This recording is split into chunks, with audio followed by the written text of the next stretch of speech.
Finally অনেক দিনের ইচ্ছে ছিল বড়মার কাছে আসবো, আর বড়মার কাছে যাচ্ছি, খুব আনন্দ লাগছে। মন্দিরে ঢুকবো, তো তোমরাও থাকো, মাকে দর্শন করো, চলো।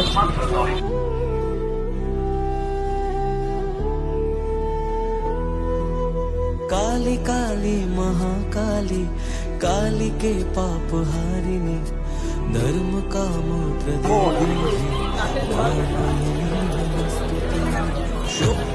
ফাইনালি মন্দিরে পুজো চলে এসেছি আমরা সবাই, আর বড়মার কাছে একটু পরে যাবো পুজো দিতে।